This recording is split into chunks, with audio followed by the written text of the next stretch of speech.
sa buong baba. Yung hindi pa namin nalinisan is yung dalawang CR. Siguro mamaya or bukas ng umaga na naman namin lilinisan yung CR. And then, i-fix na namin kung ano yung dapat ilagay dun sa baba. Pero lahat-lahat overall, malinis na siya. As in, nagwalis kami ng map and then nagpunas kami sa lahat ng mga gamit, mga decoration dun sa sala. Pinunasan na namin dalaman siya ko nito. And now naman is, umalis si Prentita. Wala sana siyang duty ngayon, kaso nga lang tinawagan siya ng doktor from hospital na mag-duty siya. So, kakaalis niya lang, hindi ko pa alam kung ano yung luluto ko sa kanya for lunch. And then si Madam Dami ko naman is hindi pa din ng breakfast. And may binigay akong tipsy para sa kanya kasi gagamitin daw nila para paglagyan ng sweets para ngayong Webes.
Mga kadudes, until now wala pa din photos. Kakagising lang ni Baba at gumawa na ng shahi si Michael Otto.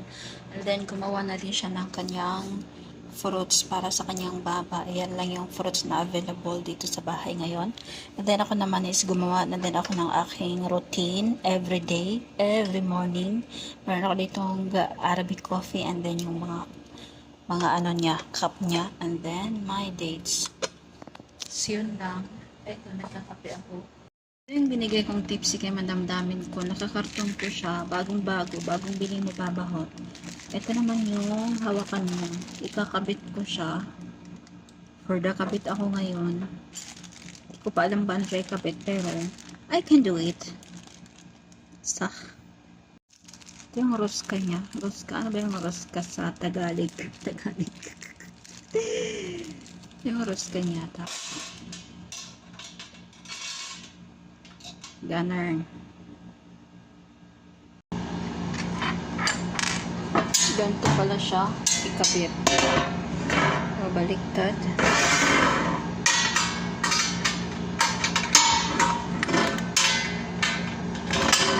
Ganyan. Tapos, ito. Ang hirap niya kasi napakaliit. Oh my goodness. Ginawa niyo pa akong ano dito.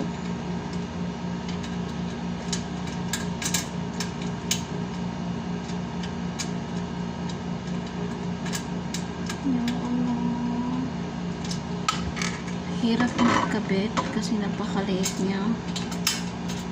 Tsaka wala akong pang ganon, screw. Diba? Wait lang. Wait.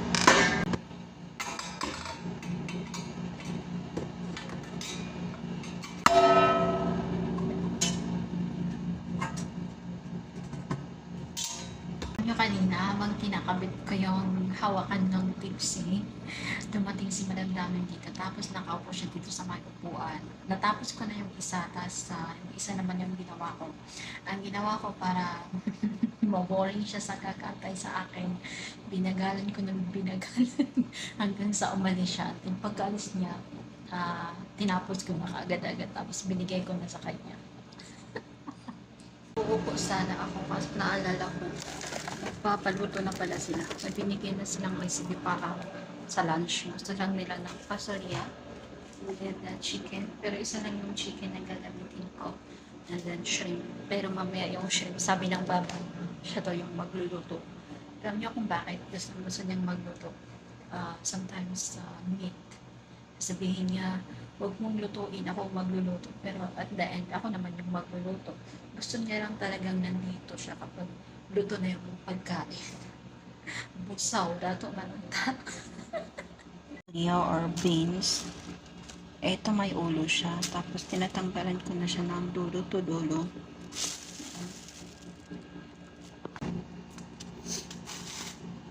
So, and mga kadots, it's already 6 o'clock. And then, nagluto ako ng itlog. Naglaga ako ng itlog. Dahil fasting si Madam Damin. Gusto niya lang kumain ng sandwich egg. And then, tea with milk. Yun lang yung gusto niya kainin. And then, mamaya konti mga bandang alas 7 or alas 8 lalabas daw kami. Mamimili daw. Hindi ko alam kung anong bibilhin. Marami pa kasing kulang dito sa bahay na kailangan nila ngayong Thursday. So, ngayon, ayan. Pero may lulutuin pa ako para kay Majid mamaya. Hindi ko pa siya nagawa kasi wala pa siya dito sa bahay.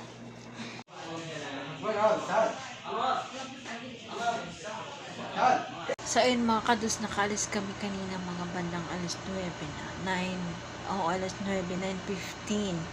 Tapos nakauwi kami ng 12:30. Nakarating kami dito sa bahay ng 12:30. Nandun pa kami sa labas nung 11:30. Nasa pila pa kami ng para magbayad ng mga pinamili. Ang daming binili ni Printita worth 2,250 real. Madami siyang binili. Pakita ko sa inyo bukas kasi ang tawag nito, iniwan lang namin dun sa baba kasi para dun lang talaga yun sa baba para gamitin namin ngayong Webes. So I will show it for you guys tomorrow. So papakita ko sa inyo. Sobrang ganda niya. Super anong tawag nito? Super simple, but it's very elegant siya tignan. Napaka-social niya tignan. Pumunta pala kami dun sa home center. And, so, ayun lang mga kadudes. And, matutulog na ang person dahil nakakapagod ngayong araw. Napakadami kong ginawa. Nagtrabaho pa ako dito buong araw sa bahay, tapos dinala pa kami sa labas. Galing na siya doon kahapon, kaso nga lang hindi siya nakabili kasi alam niyo, gusto niya yung madaming company, yung may mapagtanungan siya na maganda ba to, okay ba to, bla bla bla, ganun. So ayun, kaya bumalik kami ngayong gabi para mabili na niya kung ano yung mga gusto niya. And then sinama kami dahil kasama yung nanay niya. Pag ilalabas na yung nanay niya, automatic yun, dalawa kami ni Sharon Kunoto or si Sharon Kunoto yung kasama nila kasi magtutulak ng wheelchair. Hindi na kasi makakalakad si Madam Damin ko ng matagal kasi masakit yung tuhod niya, and then may naoperahan yung tuhod niya, hindi na siya makakalakad ng napakatagal. So ayun, for the wheelchair, for the tulak ng mga person. So, ngayon, ako yung magtulak ng wheelchair na Madam Damin ko. And then, Printita and Kunoto naman is sila yung naghahanap. Sunod-sunod lang kami. And then, si Kunoto naman is tagatulak din ng cart na punang-puno na. Charis. So, yun lang mga kadods, and good night. Bye! Hello mga kadods, good morning. So, ayan na yung mga pinamili namin kagabi.